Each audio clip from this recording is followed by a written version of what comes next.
I was sent a VR headset recently, specifically a Pico 4 headset, and I absolutely love this thing. I've been using it constantly for the past however long it's taken me to make this video, and because of it, an entire new world of games has opened up to me. I didn't actually know this many VR games existed. Each one I've played has been insanely immersive, and I can finally get up close and personal to Freddy Fazbear himself. Isn't that right, big guy? We have some good times, don't we?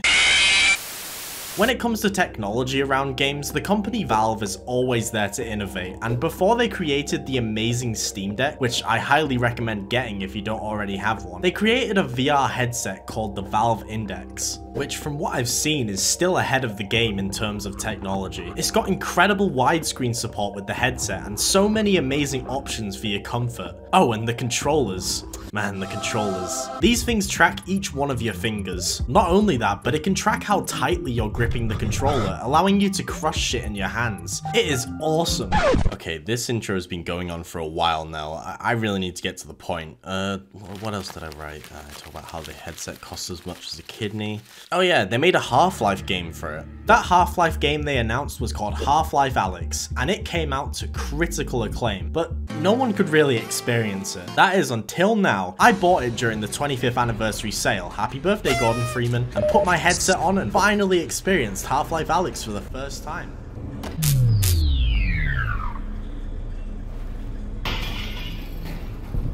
Well, as of writing this part of the script, I finished it, and it blew my fucking mind. Not only is Half-Life Alyx one of the best VR games I've ever played, it's one of the best games I've ever played in general. Before we get into why Half-Life Alyx is so good though, you should sit back and relax, and maybe make yourself a Sneak Energy while you watch. Oh, what's that? You don't own Sneak Energy? That's okay. If you click my link in the description below, you can buy yourself a tub of Sneak. It's good shit, and every single purchase goes towards supporting the channel. Anyway, where was I? Oh yeah. Half-Life Alyx is easily one of the best games ever made, and I think it might have ruined most VR games for me because I doubt we will ever get one this good for a long time. Everything about it just feels ahead of its time, and it came out fucking 4 years ago. I guess they have that Steam budget, so they already had a huge head start. Immersion is a very important part of any VR game because, well, you're literally placing yourself in the world, and in Half-Life Alyx, I truly felt like I was a citizen in City 17. Straight off the bat, you get an amazing view of the entire city and the Citadel off in the distance,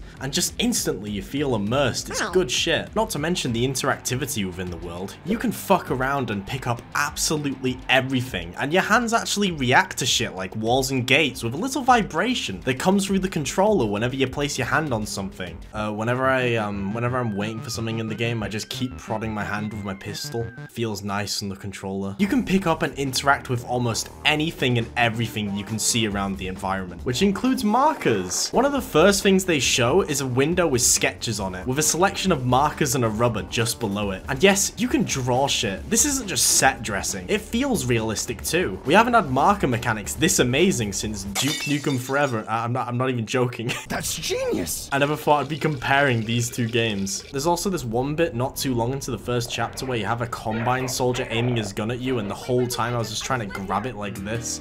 They didn't like me doing it though. Valve games are almost always about physics, and Half-Life 2, which came out in 2004, had an impressive physics engine that was way ahead of its time. It was using an engine called the Source engine, and for Half-Life Alyx, they completely overhauled that engine. I know it wasn't only just by putting a big 2 on the end of the name of it. The physics in this game are so realistic and impressive to the point where I'd find myself completely distracted by them. Especially with bottles, the liquid physics are just mesmerizing. Look at this shit. You could argue that it's realistic to the point where you could just do it in real life and it would have the same effect, but no, this is in VR, so it's so much cooler. Physics react realistically with other physics objects too, which again, completely distracts me. I have no idea why I'm carrying this basket full of washing up shit in it that I deliberately spent time putting in there to begin with. An issue with a lot of VR games with interactable physics objects though, is the fact you run into the issue of bashing your hand against the wall trying to grab them, which I've done far too many times to count. Half-Life Alyx fixes this problem with an amazing invention called the gravity gloves. These things let you fling objects towards you rather than having to walk up to them and kneel down just to, well, you already know, pick them up. The gravity gloves seem to have a stronger lock on important items like ammunition and resin too, which is very useful when you're trying to grab stuff. I wouldn't want to be in a firefight and accidentally fling a bucket towards my face rather than ammo. Being able to pick up random objects lets you do little challenges with taking a random prop as far through the game as you can. Obviously the gnome achievement makes a grand return here. I decided to do it with 2 bottles of vodka. Okay, 1 bottle of vodka.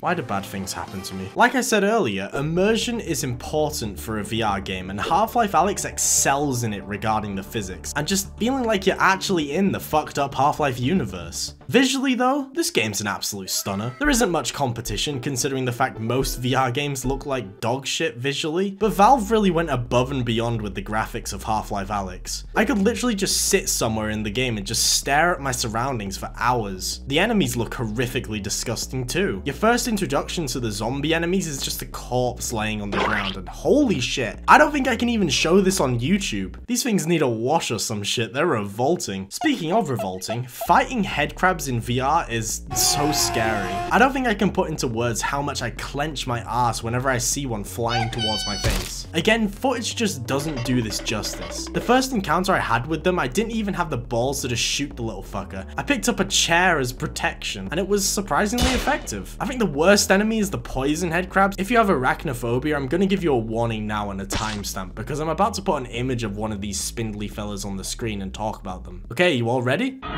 Just look at this thing. Not only are they much stronger than the normal headcrabs, but the poison lowers your health all the way for a small amount of time, meaning whatever hits you next could kill you instantly. It doesn't help that almost every time you encounter one, it's in a dark area, you know, a place where you can't see them. There's this one section in a hotel where you have to scale to the top of it, slowly crossing tiny wooden boards. All the while, poison headcrabs are swarming you from all kinds of different directions. Oh, and I almost forgot to mention, you have to turn the power off in this area to even progress. I mean, hey, at least you get the SMG, which helps a little bit. Combat in Half Life Alyx is awesome. And again, I'm gonna use the same word I've used like 4 times already, but it's very immersive, especially when it comes to fighting the Combine. Whenever I'd face these fuckers, I would actually find myself crouching down physically just to get behind cover. It can get really intense with you constantly peeking, trying to aim at certain weak spots while being shot at, scrounging the battlefield for any form of ammo or grenades. Oh, and the music during combat sections? Holy shit.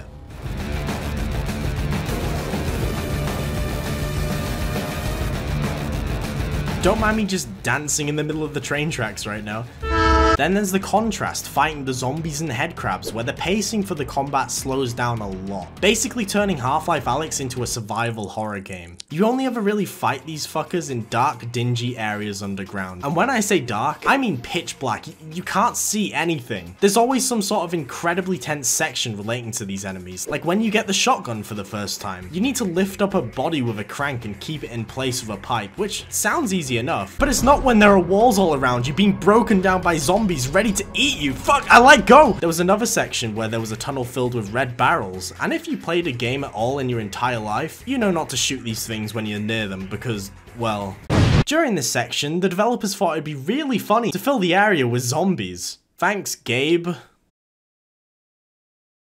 There's so much more I could go into regarding this game, but I don't want to spoil it because you really need to play Half Life Alyx for yourself. Well, that's if you can get your hands on a VR headset. I think give it another 2 years and VR will be incredibly accessible at that point. And Half Life Alyx is a must-play game for any of them. I hope you enjoyed this video. It took me a long time to make. I actually had to play through half the game a second time because my footage came out like this. It was pretty devastating seeing it at first, but then I remembered I get to play through this game again.